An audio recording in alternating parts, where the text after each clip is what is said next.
Hey guys, আজ আমি explain করব মিস্টার কুইন কোরিয়ান ড্রামাটির 6 নম্বর পর্ব।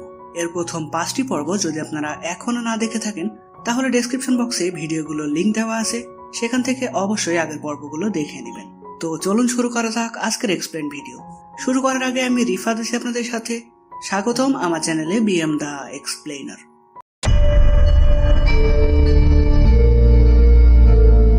আগের পর্বে আমরা জেনেছিলাম যে সোয়ং কি কারণে দিঘিতে ঝাঁপ দিয়েছিল, আর শেষে আমরা দেখেছিলাম রাজ্যে প্রচন্ড বৃষ্টি হওয়ায় দিঘি সম্পূর্ণ ভরে যায়। বং তখন সুযোগ বুঝে সেই পানিতে লাফ দেয়, কিন্তু তবুও নিজের শরীরে ফিরে যাওয়ার মতন তেমন কিছুই সে অনুভব করে না। এদিকে তখন আমরা রাজাকে দেখি সে হংয়ের সাথে বসে রানীর কথা ভাবছিল।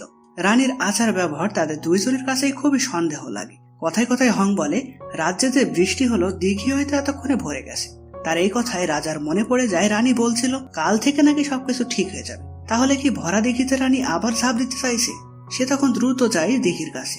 সেখানে দেখতে পায় রানীর পোশাক খুলে রাখা রয়েছে। এটা দেখে সে দিঘিতে লাফ দেয়। পানির ভেতর সে রানীকে খুঁজে পেয়ে তাকে ডাঙায় তুলে আনে।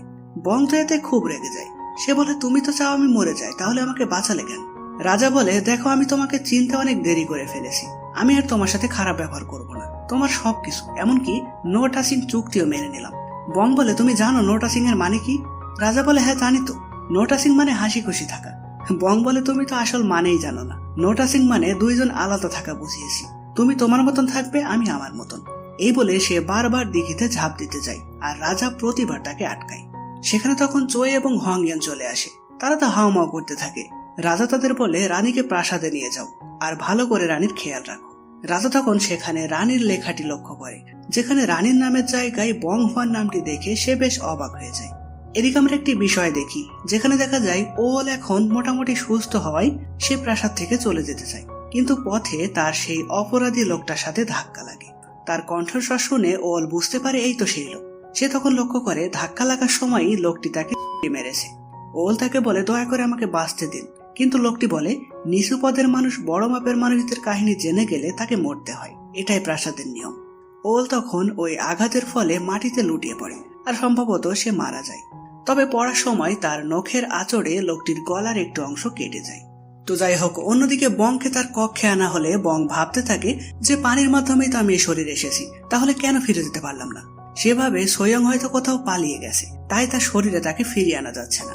সে ঠিক করে আত্মা ফিরিয়ে আনার জন্য কোনো আচার অনুষ্ঠানের ব্যবস্থা করবে।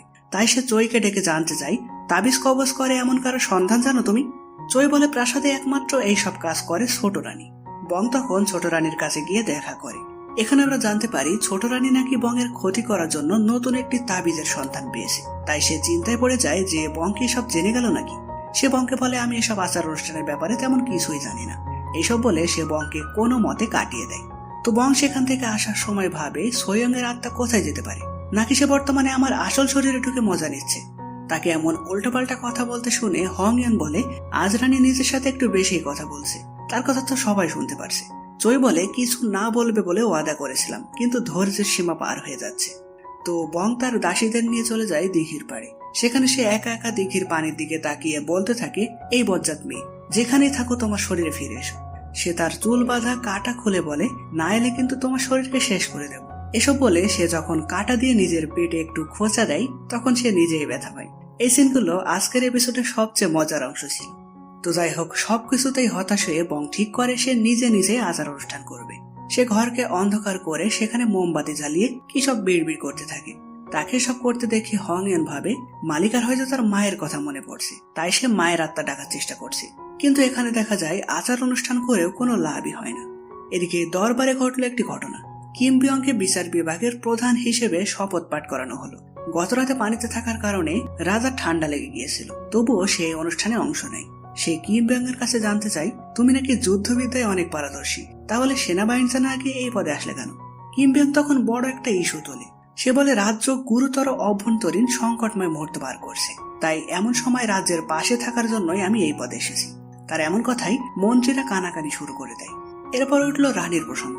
রানী বারবার দিঘিতে ঝাঁপ দিতে যাচ্ছে এবং তার অস্বাভাবিক আচরণের কারণে পুংয়াং গোষ্ঠীর লোকেরা রানীকে পদচ্যুত করার জন্য রাজার কাছে আবেদন পেশ করে।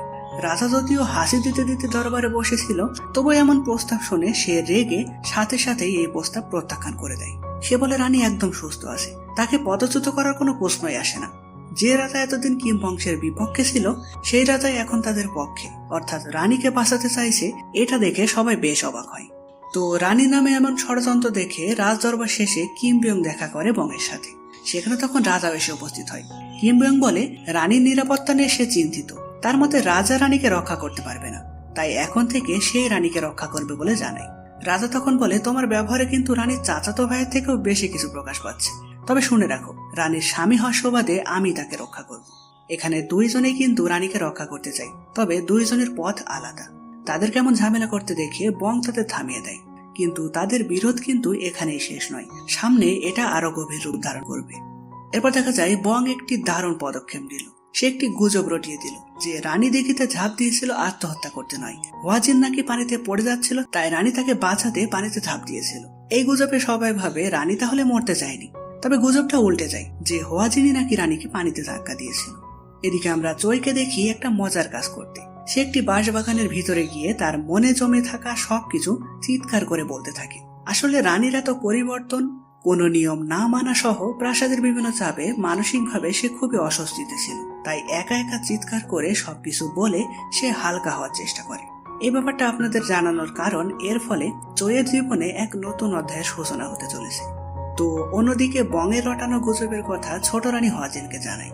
সে বলে কিমসন নিজে ভালো সেজে তোমাকে ফাঁসাতে চাইছে, এমনকি রাজা যে রানীর পদচ্যুত করার প্রস্তাব প্রত্যাখ্যান করে দিয়েছে সেটাও সে জানায়। হোয়াজিন তখন রাজার সাথে দেখা করলে রাজা নিজেই জানায় যে রানী আমাকে আর তোমাকে বাঁচিয়েছে, তাই প্রতিদান স্বরূপ আমি তার পদচ্যুত হওয়ার প্রস্তাব বাতিল করেছি।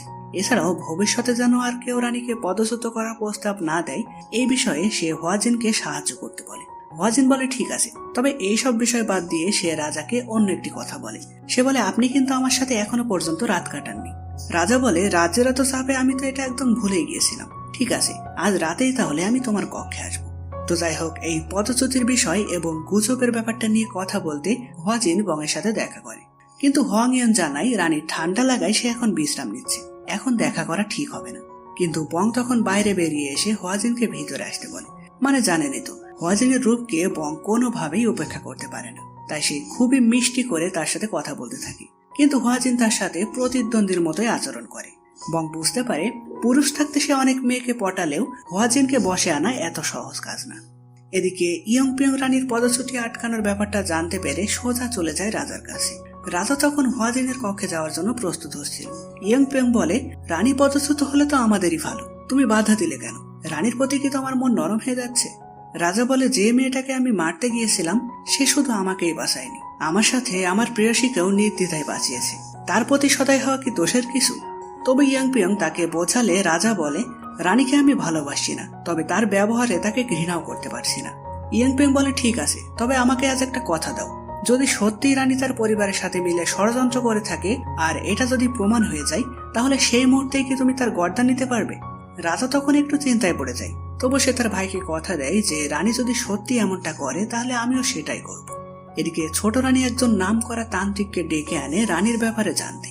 সে বিভিন্ন আয়োজন করে শেষমেশ ছোট রানীকে জানায় রানী সুইয়াং এর শরীরে একটা দুষ্ট আত্মা ভর করেছে, যত তাড়াতাড়ি সম্ভব সে আত্মাকে তাড়াতে হবে।